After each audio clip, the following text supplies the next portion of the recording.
Good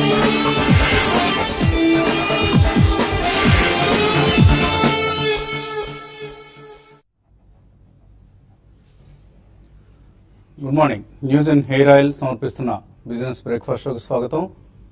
అమ్మయ్య, మనకు కూడా మొత్తానికి రెరా వచ్చేసింది. అంటే రియల్ ఎస్టేట్ రెగ్యులేటరీ అథారిటీ నియమ నిబంధనలు. ఇంకా రెరా అంటే ఒక రెగ్యులేటర్ని అపాయింట్ చేయడం ఇవన్నీ రాలేదు తెలంగాణ రాష్ట్రంలో. సో నిన్నటి దాకా తెలంగాణ, వెస్ట్ బెంగాల్ ఈ రెండు రాష్ట్రాలే రెరాని నియమ నిబంధనలు రూపొందించడంలో అన్నిటికంటే అట్టడుగున ఉన్నాయన్నమాట. సో ఇప్పుడు మన రాష్ట్రం కూడా, తెలంగాణ రాష్ట్రం కూడా రెరా నిబంధనలు తయారు చేసుకోగలిగింది. So congratulations to the Telangana state government. అయితే తెలంగాణ రాజధాని హైదరాబాద్లో మాత్రం ఇంకా రోడ్ల పరిస్థితి అధ్వానంగా, నానాటికి తీసుకట్టుగా, నానాటికి అధ్వానంగా తయారవుతోంది. సో దిగ్బంధనం అంటాం కదా, అంటే దిక్కులన్నింటినీ బంధించడం అనమాట. సో దిక్కులన్నీ బంధించడంలో GHMC contractors, Hyderabad municipal corporation కాంట్రాక్టర్లకి ఇది వెన్నతో పెట్టిన విద్య. ఆరితేరారు వాళ్ళు ఈ దిగ్బంధనంలో. అంటే కాలనీల్లో రోడ్లు ఇష్టం వచ్చినట్లు ఎడాపెడా తవ్వేసి దిక్కులన్నీ బంధించేసి ఇళ్లకు ఎలా వెళ్లాలో తెలియని పరిస్థితిని ఏర్పాటు చేయటం వీళ్ళు నేర్పరులండి. Hyderabad GHMC contractors. Kakatiya hills, Hyderabad నడిబొడ్డు, హైదరాబాద్ హార్ట్గా చెప్పుకునే హైదరాబాద్లో అత్యంత విలాసవంతమైన ప్రాంతంగా పేరున్న జూబ్లీ హిల్స్ను ఆనుకుని ఉన్న ఒక మధ్యతరగతి ప్రాంతం ఇది. సో ఇక్కడ చూస్తున్నారు మీరు, కాలనీలో రోడ్లు మొత్తం తవ్వేశారు. There are 2 main roads and ఒక 8 to 10 ఆర్టిలరీ రోడ్స్. సో ఈ మొత్తం రోడ్లన్నీ ఇప్పుడు తవ్వేసి వర్షాకాలం బిగిన తర్వాత అక్కడ ప్రజల జీవనాన్ని దుర్భరం చేశారు, నరకప్రాయం చేశారు. సో రోజు ఇంటికి వెళ్ళాలంటే రోడ్లు వెతుక్కోవాలి, ఏ రోడ్లో వెళ్తే మన ఇల్లు వస్తుంది అంటూ. అండ్ ఇక డ్రైనేజీలు, వీటి సంగతి మనం చెప్పనే అవసరం లేదు. ఈ మొత్తం కాలనీలో కనీసం 10,000 మంది నివసిస్తున్నారు. ఇది చిన్న కాలనీ ఏం కాదు. There are more than 10,000 people residing in this colony. ఈ 10,000 మందికి కూడా ప్రతిరోజు పిల్లలకి బస్సులు, వాళ్ళ స్కూల్ బస్సులు, ఆటోలు ఇళ్ల దగ్గరికి రావడం మానేసాయి. 1 కిలోమీటర్ 2 కిలోమీటర్లు వెళ్ళి అక్కడికి వెళ్ళి పిల్లల్ని విడిచిపెట్టి రావాల్సిన పరిస్థితి. అండ్ ఇక ఇప్పుడు చూస్తున్నారు ఆ కార్ పరిస్థితి చూస్తున్నారు కదా, వెళ్ళి ఏ గోతులను పడాలి సడన్ గా. తెలియని టాక్సీ డ్రైవర్ ఎవరైనా వస్తే, టాక్సీల వాళ్ళు, అసలు క్యాబ్స్ వాళ్ళు, ఓలా ఊబర్ వాళ్ళు రావడమే మానేస్తారు కాలనీలోకి. సో ఇంతటి దయనీయమైన పరిస్థితి జీహెచ్ఎంసీలో కనిపిస్తుంటే ఇంకా బంగారు తెలంగాణ ఎక్కడుంది?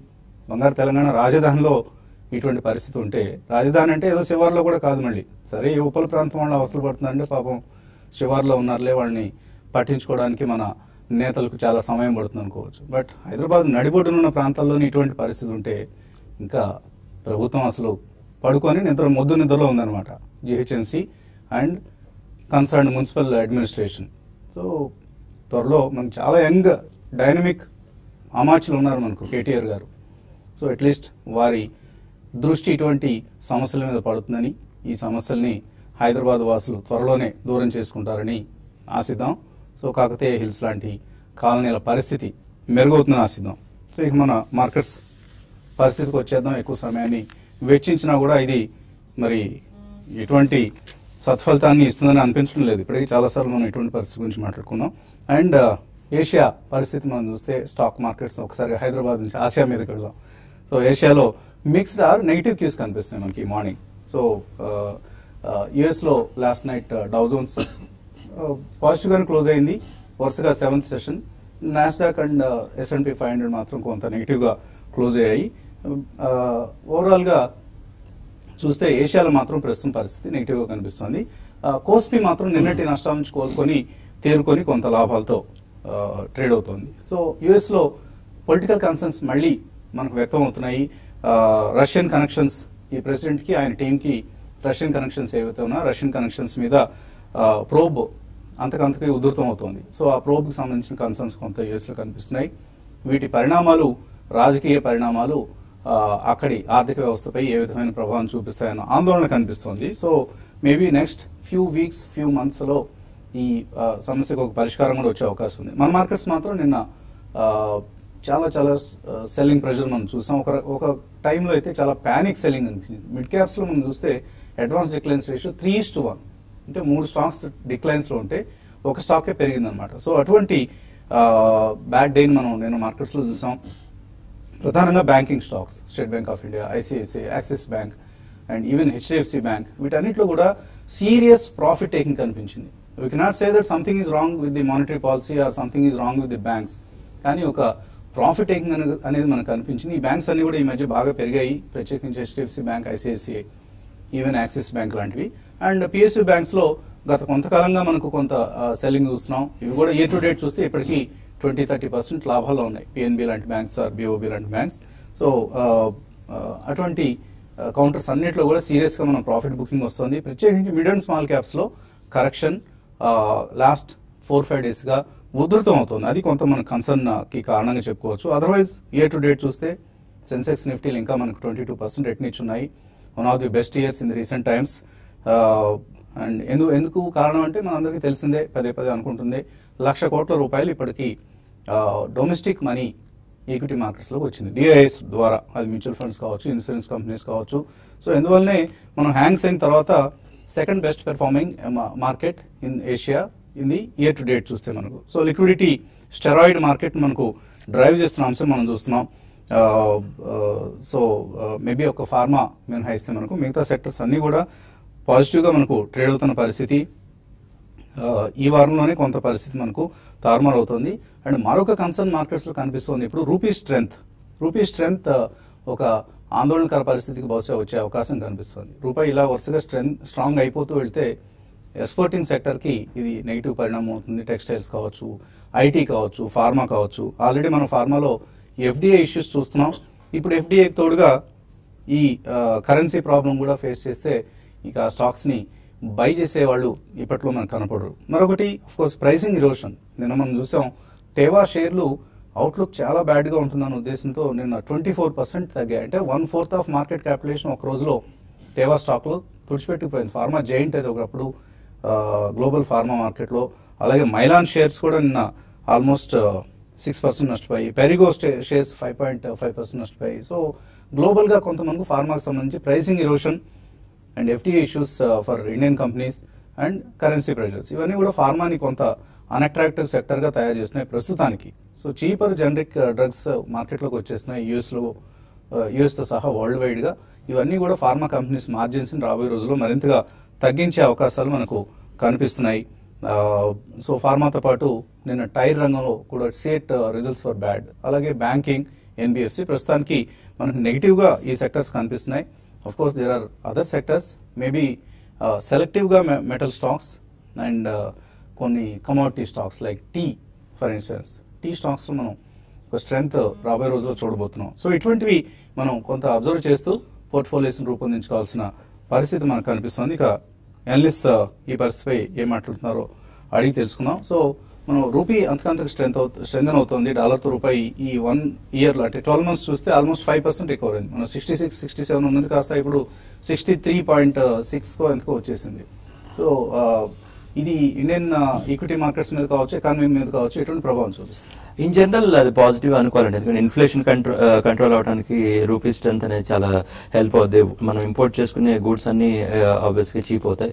అది మనకి చాలా పాజిటివ్. అయితే ఏంటంటే మన ఐటీ, ఫార్మా రెండు ఇబ్బందిలో ఉన్న 2 సెక్టర్స్ ఇంకా కొద్దిగా ఎక్స్ట్రా ఇబ్బంది కూడా అయ్యే ఛాన్స్ కూడా ఉంది. ఎందుకంటే వాళ్ళు ఎక్స్పోర్ట్ చేస్తారు కాబట్టి ఎక్స్పోర్ట్ చేసే కంపెనీస్ కి రూపీ స్ట్రెంత్ అయితే కొద్దిగా వాళ్ళ ఓవరాల్ రూపీ రెవెన్యూస్ తగ్గుతాయి కాబట్టి ఆ 2 సెక్టర్స్ కొంచెం ఇబ్బంది అవచ్చేమో కానీ మనకి ఓవరాల్ గా మన ఎకానమీ స్ట్రాంగ్ అవుతుందన్న దానికి ఈ రూపీ స్ట్రెంథనింగ్ అనేది ఒక ఉదాహరణ అండి.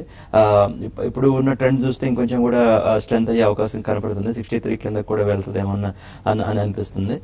ఇందా మీరు అన్నట్టు 1,00,000 కోట్లు ఏదైతే డొమెస్టిక్ మనీ వచ్చిందో అది డెఫినెట్ గా ఈ మొత్తం మార్కెట్ ర్యాలీలో అంటే ఎక్కువ భాగం రిటైల్ వల్ల లేదంటే డొమెస్టిక్ మనీ వల్ల పెరిగిందని అనుకోవాలి మనం. సో ఎఫ్ఐఎస్ కంటే కూడా డిఐఎస్ ఎక్కువ ఇన్వెస్ట్ చేసిన చాలా అరుదైన బుల్ మార్కెట్ ఉన్నప్పుడు చాలా అరుదైన సందర్భాల్లో ఇండియన్ హిస్టరీలో ఒక సంవత్సరం అనుకోవాలి.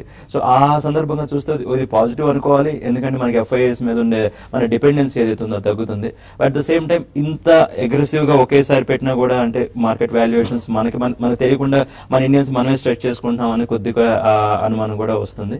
బట్ ఎనీవేస్ ఇప్పటికీ డిఐఎస్ దగ్గర చాలా మనీ ఉంది కాబట్టి ఏ కరెక్షన్ వచ్చినా కూడా వాళ్ళు ఎమ్మటే కొంటున్నారు. ఇప్పుడున్న కరెక్షన్ వచ్చినా కూడా వాళ్ళు మళ్ళీ వాళ్ళకి ఎటు డిప్లాయ్ చేయాల్సిందే కాబట్టి పెద్ద డీప్ కరెక్షన్ రాకపోవచ్చు అనేది లిక్విడిటీ పరంగా మన ఉద్దేశం. ఓకే, సో జగన్నాథన్ గారు చెప్పిన వాల్యుయేషన్ స్ట్రెచ్ అవుతున్నాయా అన్న అంశాన్ని మనం రాజేంద్ర గారి వ్యూ తర్వాత మళ్ళీ ఒకసారి మాట్లాడదాం. సో ఎటువంటి టెక్నికల్ వ్యూతో ఇవాళ మనం ట్రేడర్స్ వెళ్ళొచ్చు? ఐ థింక్ బేసికలీ మనం గత కొన్ని రోజులుగా చెప్తున్నాను, ప్రాబ్లీ ఎక్స్పైరీ హై ఏదైతే ఉందో అది ఓన్లీ ఎక్స్టెండింగ్ టాప్ అవుట్ అని చూసాం. 10,114 ఏదైతే ఉందో 30 పాయింట్స్ పెరిగి ఐ థింక్ ఆర్బీఐ పాలసీ రోజే మనకు ఒక చిన్న రివర్సల్ రావటం చూసాం. అండ్ 20-డే మూవింగ్ యావరేజ్ కి కొద్దిగా ప్రిఫరెన్స్ ఇవ్వడం జరిగింది లాస్ట్ కపుల్ ఆఫ్ డేస్ లో. సో ఐ థింక్ ఆ వ్యూ స్టిల్ స్టాండ్స్. సో 10,016 కింద క్లోజ్ అయింది కాబట్టి 3-డే లో probably I think it might try to visit 20-డే మూవింగ్ యావరేజ్ 9928. సో నా ఉద్దేశంలో ఇన్ కేస్ పుల్ బ్యాక్స్ వచ్చినప్పటికీ మేబీ మార్కెట్ 10,084 అంటే ఇక్కడ నుంచి 70 పాయింట్స్ పెరిగినప్పటికీ హరీలో కొనాల్సిన అవసరం అయితే కనపట్లేదు. సో నా ఉద్దేశంలో 9928 వస్తే ప్రాబ్లీ అక్కడ నుంచి we should start buying again. So ఈ స్టేజ్ లో ఏ స్టాక్స్ కొనాలి? ప్రాబ్లీ ఐ థింక్ అవాయిడ్ చేయాల్సిన technology and banking and maybe pharma stocks అని చెప్పొచ్చు. బ్యాంకింగ్ లో especially PSU mid caps, I mean stocks like Allahabad, Andhra bank, ఇలాంటి స్టాక్స్ మోస్ట్ ఆఫ్ దెమ్ మళ్ళీ below 200-డే రావడం చేసాం. బట్ డెఫినెట్ గా ఫ్రంట్ లైన్ బ్యాంకింగ్ ఏవైతే ఉన్నాయో SBI and probably bank of Baroda ఇలాంటి స్టాక్స్ లో థిన్ బయింగ్ చేయొచ్చు. అండ్ కొనాల్సిన స్టాక్స్ లో ఫినాన్షియల్స్ దో నిన్న కొద్ది కరెక్ట్ అయినా కూడా ప్రాబ్లీ స్ట్రాంగ్ చార్ట్స్ ఉన్నాయి కాబట్టి వాటిలో తీసుకోవచ్చు. And especially automobiles, I think especially Maruti probably 3 to 4% ఇక్కడ నుంచి కరెక్ట్ అయినా that's stock to buy. So probably bank Nifty కూడా అదే కోలో ఉంది. ఐ థింక్ 24,409 20-డే మూవింగ్ యావరేజ్, అంటే ఇక్కడ నుంచి 200-250 పాయింట్స్ పడితే కనుక ఈవెన్ బ్యాంక్ నిఫ్టీ కూడా బయింగ్ మొదలెట్టచ్చు. సో ఇండివిజువల్ స్టాక్స్ కి వెళ్ళాలంటే preferably private banks like HDFC, Kotak, IndusInd, maybe mid caps లో ఫెడరల్, ఇలాంటి స్టాక్స్ చూస్ చేసుకుంటే ప్రాబ్లీ రిటర్న్ ఆన్ క్యాపిటల్ మనకి పిఎస్యూస్ కన్నా ఇప్పటికి కూడా కొద్దిగా ఎక్కువ వచ్చే ఛాన్స్ ఉంది. అలాంటి పిఎస్యూస్ ఇగ్నోర్ చేయమని కాదు. సో ప్రాబ్లీ ఫ్రంట్ లైన్ లో ఉంటే పిఎస్యూస్ లో కొద్ది మార్జిన్ ఆఫ్ సేఫ్టీ ఎక్కువ ఉంటుంది. ఓకే, సో వాల్యుయేషన్స్ ఇక్కడ బాగా ఇన్ఫ్లేట్ అయి ఉన్నాయా, వాల్యుయేషన్స్ బాగా స్ట్రెచ్ అయి ఉన్నాయా అనేది చాలా మందిని వేధిస్తున్న ప్రశ్న. ఇప్పుడు జగన్నాథన్ గారు కూడా అదే ప్రశ్నని లేవనెత్తారు. ఇంతకు ముందు కూడా కొంతమంది ఫలానా అనలిస్టులు ఎలా అంటున్నారండి, ఏంటి పరిస్థితి అని అడగడం జరిగింది. కానీ వాల్యుయేషన్స్ మనం 2008తో కంపేర్ చేస్తే ఇంకా స్ట్రెచ్డ్ వాల్యుయేషన్స్ కనపడలేదు. Though Nifty may have touched the all time high 10,000 level touch చేసి ఉండొచ్చు కాక, బట్ 2008తో కంపేర్ చేసి ఇప్పటికీ ఈ వాల్యుయేషన్స్ ఆర్ చీపర్ అన్న ఉద్దేశాన్ని మనం ఎలా జస్టిఫై చేసుకుంటాం? బ్రేక్ తర్వాత చూద్దాం.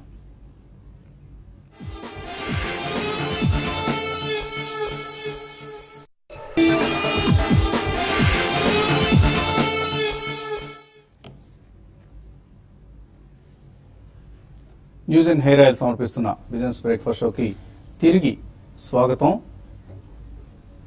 కోకియో క్యామ్లిన్ ఈ కంపెనీ రిజల్ట్ అనౌన్స్ చేసింది. చాలా డిసప్పాయింటింగ్ రిజల్ట్ రావడం మనం చూస్తున్నాం. అలాగే జిందాల్ సా పైప్స్ కూడా రిజల్ట్ మనకు డిసప్పాయింటింగ్ రిజల్ట్ ని గమనిస్తున్నాం. సో ఇందాక మనం అనుకుంటున్నాం నిఫ్టీ సెన్సెక్స్ లో ఈ సంవత్సరంలో ఇప్పుడు దాకా చూస్తే ఆల్మోస్ట్ మోర్ దాన్ 22-23% లాభపడ్డాయి year to date. So last 4 years లో 74% పెరిగాయి. అండ్ నిఫ్టీ అయితే ఇక ఏకంగా 10,000 మార్క్ ని క్రాస్ చేసి అందరినీ ఉత్తేజపరిచింది, ఉత్సాహపరిచింది. సో ఈ సమయంలో మనం మార్కెట్స్ లోకి వెళ్ళటం శ్రేయస్కరమైన, అది ఎయిదర్ మ్యూచువల్ ఫండ్ రూట్ లో కావచ్చు ఆర్ నేరుగా స్టాక్ మార్కెట్స్ లో కానీ. వాల్యుయేషన్స్ బాగా పెరిగిపోయాయా అన్న అంచనా చాలా మందిలో ఉంది. కాకపోతే కంపారిజన్స్ తీసుకుంటే మనం 2008లో మనం ఒక స్ట్రాంగ్ పెర్ఫార్మెన్స్ చూసాం మార్కెట్స్ లో బిఫోర్ ది కరెక్షన్. సో అటువంటి హైయెస్ట్ పీక్ వాల్యుయేషన్స్ ఇప్పుడు కూడా ఉన్నాయంటే లేదు అనే అనుకోవాలి. ఎందుకంటే ఆఫ్ కోర్స్ నిఫ్టీ పీఈ ఇప్పుడు చూస్తే మనకు 23.3, సో బాగా హై పీఈ దగ్గర మనకు కనిపిస్తుంది. కానీ other parameters, not just PE, price to book values కనుక మనం చూస్తే, మార్కెట్ క్యాపిటలైజేషన్ టు జీడిపి చూసినా కూడా మనకు అంతగా మనకు ఇంకా పీక్ లెవెల్కి వెళ్ళాయని అంచనాకు రాలేకపోతున్నాయి. ఎందుకంటే నిఫ్టీ ఇప్పుడు ప్రైస్ టు బుక్ వాల్యూ చూస్తే 3.6 times ఉంది. సో ఇంతకుముందు 2008లో మనం మార్కెట్స్ పీక్ వెళ్ళినప్పుడు 6.6 times ఉంది. సో ఇంకా మనకు ఆ గ్యాప్ చాలా కనిపిస్తుంది అనమాట ప్రైస్ టు బుక్ వాల్యూ పరంగా చూస్తే.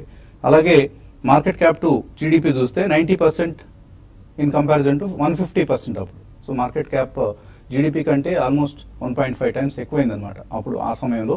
ఇప్పుడు ఇంకా మనం 90%, ఇంకా 1:1 నిష్పత్తి కూడా రాలేదు మార్కెట్ క్యాప్ జీడిపి రేషియో చూస్తే. సో అదొకటి పెర్ఫార్మెన్స్ మనం దృష్టిలో ఉంచుకోవాలి. అలాగే corporate earnings to GDP ratio ఇప్పుడు 3% ఉంది, అప్పుడు 7.1% ఉంది. అంటే అప్పుడు మన ఎర్నింగ్స్ బాగా క్యాచప్ అయి ఉన్నాయి, బాగా ఎర్నింగ్స్ పెరుగున్నాయి, corporate performance was good. But ఇప్పుడు ఇంకా ఎర్నింగ్స్ పెరగాల్సిన పరిస్థితి ఉంది. సో ఇక్కడ నుంచి మనం జిఎస్టీ వల్ల కావచ్చు, ఇతరత్ర మ్యాక్రో ఎకనామిక్ పారామీటర్స్ వల్ల కావచ్చు, ఎర్నింగ్స్ కానీ క్యాచప్ అయితే అక్కడ నుంచి మేబీ ఒక 7% corporate earnings to GDP ratio వస్తే అప్పుడు మేబీ మళ్ళీ మనం కొద్దిగా ఆందోళన చెందాలి అనిపిస్తుంది. ఎందుకంటే క్యాపెక్స్ సైకిల్ ఇంకా మనకు రికవర్ కాలేదు, ఫుల్లీ రివైవ్ కాలేదు.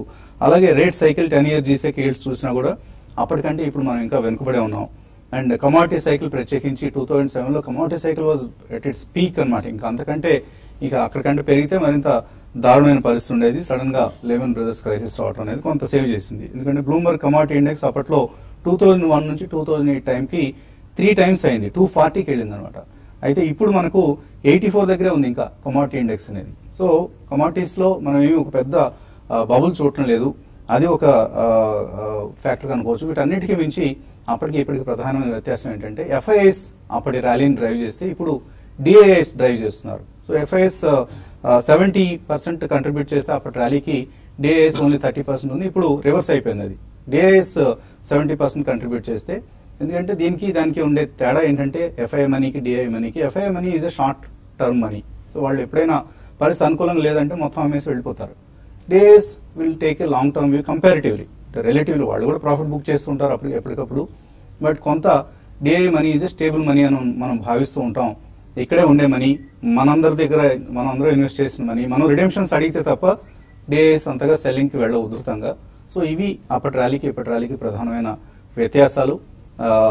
సో ఏమైనా యాడ్ చేస్తారా? మీరు చెప్పిన వాటన్నిటిలో ఎర్నింగ్స్ టు జీడిపి రేషియో అని మీరు ఏదైతే ఉన్నారో దాన్ని ఇంకో కొంతమంది అనేది హాఫ్ గ్లాస్ ఎంటీగా కొంతమంది అనేది నేను చూడటం అని కదా, కొంతమంది చూసేది ఏంటంటే 7.1% ఇదివరకు ఎర్నింగ్స్ ఉన్నాయి జీడిపిలో, ఇప్పుడు 3% ఉన్నాయి. 3% ఉన్నప్పుడు ఇంత వాల్యుయేషన్స్ అవసరం కరెక్ట్ అనేది ఈ పాయింట్ మీదే యాక్చువల్ గా ఈ మార్కెట్ వాల్యుయేషన్ అనేది ఈ చర్చస్ లో జరుగుతుంది. చివరికి టైమే చెప్పాలి అంటే కరెక్ట్ ఏంటి అనేది. రేపు ఎర్నింగ్స్ కనుక రికవరీ నిజంగానే మనం అనుకున్నట్లుగా ఊహించిన అప్పుడు వాల్యుయేషన్ జస్టిఫై అవుతుంది. కాబట్టి ఆల్రెడీ ఇంకా ఇంకొంత పెరగడానికి కూడా ఛాన్స్ ఉంటుంది. ఒక 2-3 years నుంచి మార్కెట్స్ దానికోసం వెయిట్ చేస్తున్నాయి. అది వస్తే అప్పుడు ఈ వాల్యుయేషన్స్ మళ్ళీ జస్టిఫై అయిపోతాయి అనమాట. సో డోంట్ వరీ, ఎప్పటికప్పుడు మంచి బయింగ్ ఆపర్చునిటీస్ పిక్ చేయండి. Don't panic. ఎస్పెషల్లీ మార్కెట్స్ పడుతున్నప్పుడు ప్యానిక్ అవడం, తర్వాత పెరిగినప్పుడు అయ్యో మనం పార్టిసిపేట్ చేయలేదే అని లెఫ్ట్ అవుట్ ఫీలింగ్ లో ఉండడం, ఇదంతా కూడా మార్కెట్ పరిణామ క్రమంలో ఒక చాలా ఎప్పటి నుంచో శతాబ్దాలుగా వస్తున్న అంతర్భాగం ఇది. దాన్ని మనం అర్థం చేసుకుని స్థితప్రజ్ఞతతో మెలగాలి. మార్కెట్ పడిపోతున్నప్పుడు అందరం ఆందోళన పడి దిగులు పడిపోయి అయ్యో పడిపోతుంది, ఇంకేముంది మళ్ళీ నిఫ్టీ 9,000కి వచ్చేస్తున్నాము అని భయపడే బదులు ఆ సమయంలో కనుక మనం ధైర్యం తెచ్చుకొని అంత ముందే మనం సెలెక్ట్ చేసి పెట్టుకున్న ఒక లిస్ట్ ఉంటుంది కదా, ఆ లిస్ట్ని కనుక షాపింగ్ చేయగలిగితే వాళ్ళకి డబ్బులు వస్తాయి, మిగతా వాళ్ళకి డబ్బులు రావండి అసలు ఈ మార్కెట్లో. గుర్తుంచుకోండి. శర్మ విశాఖపట్నం నుంచి మాట్లాడటానికి సిద్ధంగా ఉన్నారు. హలో, నమస్కారం అండి. నమస్తే అండి, అడగండి శర్మ. ఒక జనరల్ ప్రాబ్లము, 2 స్టాక్స్ గురించి. డోంట్ థింక్ అదే జనరల్ ప్రాబ్లం అంటే మీరు అనేక సామాజిక సమస్యలు రోడ్ల గురించి ఇట్లాంటి గురించి మెన్షన్ చేస్తూ ఉంటారు కదా.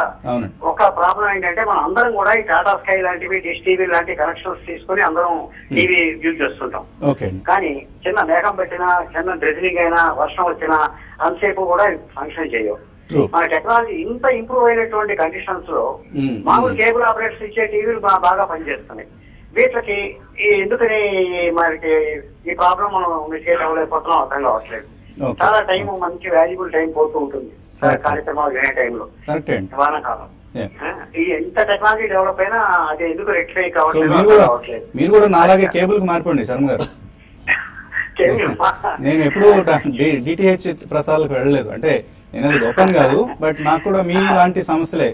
ఈ అన్ని ఛానల్స్ రావు అందులో డిటిహెచ్ లో. అలాగే రెండోది మీరు చెప్పినట్లుగా వర్షాకాలంలో ప్రసారాలకు అంతరాయం తరచుగా కలుగుతూ ఉంటుంది.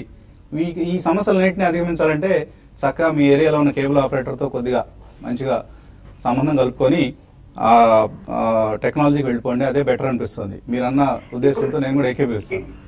ఇప్పుడు మీరు చెప్పిన విషయం మీరైనా వాళ్ళు ఏమైనా ఇంప్రూవ్ చేసుకుంటారేమో ఆశిద్దాం. రాజీ టీవీ డెన్ నెట్వర్క్ అండి. Since long I am holding them each 100. Gen Technologies, sir? Den Network and Raj TV. Oh, Den Networks. Okay. And Raj TV. నష్టాల్లో ఉన్నారా? అంటే అలా జస్ట్ 10% లాస్ లో ఉన్నాను. Okay. I think Den Network under performing stock అండి. Last I think almost 1.5 year గా చూస్తే కనుక ఒక డౌన్ ట్రెండ్ లో ఉన్న స్టాక్. సో 169 నుంచి ప్రాబ్లీ 60 దగ్గర బాటమ్ అవుట్ అయితే అయిపోయింది. అండ్ లాస్ట్ 4 to 5 months నుంచి ఒక రేంజ్ లో ట్రేడ్ అవుతుంది, విచ్ ఇస్ 105 and 80 మధ్యలో. సో కరెంట్లీ ఐ థింక్ 83 అలా ఉంది price. So there are better stocks అండి. నా ఉద్దేశంలో 94, 95 వస్తే కనుక I think you should book profits. And ఉన్న position I think you should hold with a stop loss of 76.